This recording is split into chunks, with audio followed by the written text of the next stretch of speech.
So first thing first, I want to thank my lawyers. I want to thank the jurors.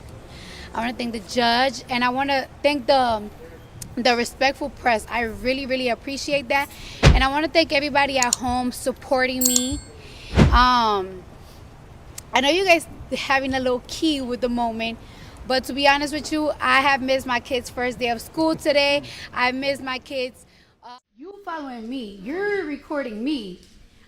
I'm just trying to check my cat. Disappointed with the verdict? Not at all. I don't think that it reflects the truth, but I'm not disappointed. We know that the justice system is sometimes flawed. And It all began with a jaw-dropping $24 million lawsuit filed against Cardi B. The plaintiff claimed the superstar had physically attacked her during an altercation, a charge Cardi denied from the very beginning. What followed was not just a legal battle, but a media storm that dragged on for years, pulling Cardi away from her family, her music, and the life she had worked so hard to build. For Cardi, the stakes weren't just financial.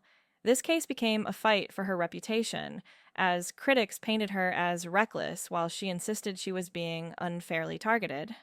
The lawsuit stretched into late nights, missed milestones, and intense public scrutiny, all while Cardi was preparing to release new music. And after years of legal filings, courtroom tension, and speculation, the verdict finally arrived. What Cardi said when she stepped out of that courtroom had everyone talking. When Cardi B faced the cameras outside the courthouse, her first words weren't about victory or money, they were about gratitude. She made it clear that this moment wasn't just hers alone. With her voice heavy with emotion, she thanked her lawyers for standing by her, the jurors for listening carefully, the judge for keeping the process fair, and even the press for covering the case respectfully. And beyond the courtroom, she turned her thanks directly to the people watching at home, her fans who had supported her through one of the most draining chapters of her career. But her words didn't stop at gratitude. Cardi opened up about the personal cost of the trial, revealing something that hit home for many parents. She admitted that while she was fighting this legal battle, she had missed her children's first day of school. She missed their last week of school, too.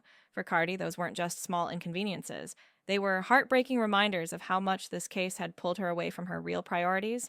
It was a rare, unfiltered glimpse into the sacrifices that come with fame and public scrutiny. Cardi, often seen as loud and unshakable, was suddenly vulnerable, showing how deeply the trial had disrupted her family life. Yet even in that vulnerability, her tone carried strength, the kind of strength that set the stage for the defiant words she would deliver next. After thanking those who stood by her, Cardi's tone shifted. The gratitude was over. Now came the fire. With her eyes locked on the cameras, she delivered a statement so strong it couldn't be ignored. She had never touched the woman who accused her. Not once. Not ever. And to prove how serious she was, she said she'd stand by that denial, even on her deathbed. This wasn't just a casual dismissal. Cardi doubled down on her innocence, emphasizing again and again that the accusations were false. But she didn't stop there. In one of the boldest moments of her speech, Cardi sent out a warning to anyone thinking of targeting her in the future. She is not the celebrity who's going to quietly settle a lawsuit just to make it go away. If anyone tries to drag her into court with what she called a frivolous case, she promised to countersue and make them pay for wasting her time and money. Her message was crystal clear. Celebrities are not easy targets. Behind the glamorous image is a woman who works long hours, fights for her family, and isn't willing to hand over her hard-earned money to opportunists. "I don't lay in bed all day," she stressed. "I work all day. I work hard for my money." In that moment, Cardi wasn't just defending herself. She was setting the tone for how she plans to handle anyone who comes for her next. Even after such a fiery defense, Cardi paused to deliver a message that surprised many. Instead of using her platform to attack the woman who had just taken her to court, she turned directly to her fans with a plea: leave the plaintiff and her family alone. Cardi knows how powerful her supporters can be online. When drama breaks, social media often explodes with insults, harassment, and endless commentary. But this time, she made it clear. She didn't want anyone digging into the woman's social accounts, harassing her family, or mocking her appearance. "Don't be talking about her, don't be calling her nasty names," Cardi urged. "Let's just put this behind us." The moment revealed a different side of Cardi. Yes, she was angry about the lawsuit, but she didn't want the case to spark a wave of cruelty. In her words, the fight was over, and she wanted both sides to move on. That mix of toughness and compassion gave her statement extra weight. She could defend herself fiercely, yet still show restraint when it came to others. Still, her warning didn't disappear. Cardi closed the point by reminding the world that while she may be compassionate, she's not naive. She would not tolerate anyone trying to exploit her with legal threats in the future. It was a balancing act only Cardi could pull off, shutting down harassment while standing firm in her own strength. And as the cameras kept rolling, she pulled back the curtain even further on just how much this trial had cost her. While most people only saw the courtroom drama, Cardi revealed that the real struggle was happening behind the scenes. This lawsuit didn't just eat up her time. It collided directly with one of the most critical moments of her career, her album, Rollout. She explained that the case forced her into sleepless nights and exhausting mornings.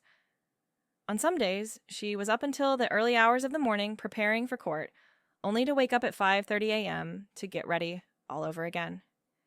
The pressure to appear polished in front of cameras meant endless glam sessions, constant styling, and wig changes so frequent, she joked that her forehead had gone raw from the process. It wasn't just about vanity, it was about survival in the public eye. Cardi knew the world would be watching her every move, analyzing her appearance, her tone, even her body language. For someone balancing motherhood, artistry, and a public trial, the weight was enormous. This wasn't just another celebrity headline. It was a rare glimpse into what legal battles actually cost stars on a personal level. The stress of court clashed with the demands of music, the expectations of fans, and the responsibilities of family. And through it all, Cardi showed up, refusing to let the pressure break her. But while she worked tirelessly to keep her image intact, another question lingered. How did she manage to stay composed under oath? Her answer was surprisingly simple. When asked how she managed to keep her composure during the trial, Cardi's answer was almost disarmingly simple. She just told the truth. No elaborate strategy, no carefully rehearsed lines, just her memory and her honesty. I was just saying everything as detailed as I could remember, she explained. I didn't do anything special. That straightforward approach ended up being one of her biggest strengths. The internet had been buzzing throughout the trial, praising Cardi for keeping it classy but real. Fans pointed out how she managed to balance calm professionalism with her signature, unfiltered personality. While many expected her fiery temper to flare inside the courtroom, what they saw instead was a woman who stayed focused, composed, and direct. And it wasn't lost on anyone. By sticking to the facts, Cardi not only defended herself, but also left jurors with the impression that she had nothing to hide. Every answer, every detail, reinforced her claim of innocence. For someone known for outspoken rants and unfiltered moments on social media, this new side of Cardi felt different, almost strategic in itself. By dialing down the drama, she let the evidence and her own sincerity speak louder than anything else. But while Cardi's honesty won her praise online, the other side of the courtroom saw things very differently. Her critics weren't ready to accept the verdict quietly, and they wasted no time voicing their disapproval.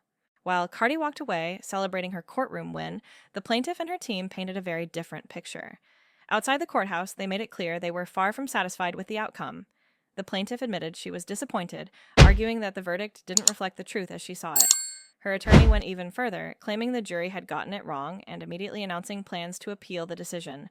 But the criticism didn't stop at the legal arguments. In a striking contrast to Cardi's composed public image, the plaintiff's lawyer accused the rapper of being unprofessional inside the courtroom. He pointed to her body language, her expressions, even alleging that Cardi had thrown something during the proceedings. To him, this wasn't just about the facts of the case. It was about character. The plaintiff echoed those sentiments, saying she felt painted in a negative light by Cardi and her team. What made the situation even more complicated was her personal history. She admitted she had once been a fan of Cardi's music, but after the trial, that admiration had completely disappeared. The divide between both sides couldn't have been clearer. Cardi's camp celebrated a victory rooted in truth and resilience, while the plaintiff's team insisted the fight wasn't over. And with an appeal looming, the legal battle still had room to grow, fueling even more headlines.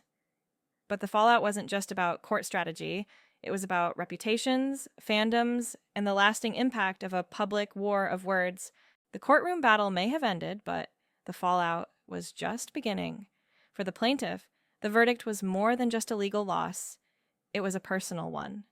She told reporters that Cardi had painted her in a bad light throughout the trial, portraying her as someone she wasn't. That damage, she claimed, would linger long after the lawyers packed up and the jury went home. Adding to the tension, she admitted that she was once a fan of Cardi B's music, but when asked if she'd be listening to the rapper's upcoming album, her answer was blunt: not at all.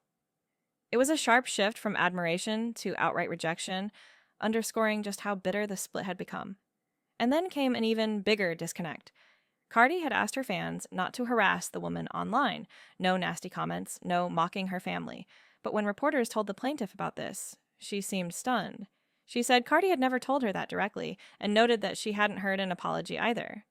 For her, Cardi's public words didn't change the reality of what she had endured. The result? Two completely different stories. On one side, a celebrity insisting she was innocent and urging closure. On the other, a plaintiff who felt disrespected, misrepresented, and unwilling to let go. It was clear that while the jury had spoken, the war of narratives was far from finished. Cardi B left the courthouse with a message that was impossible to miss.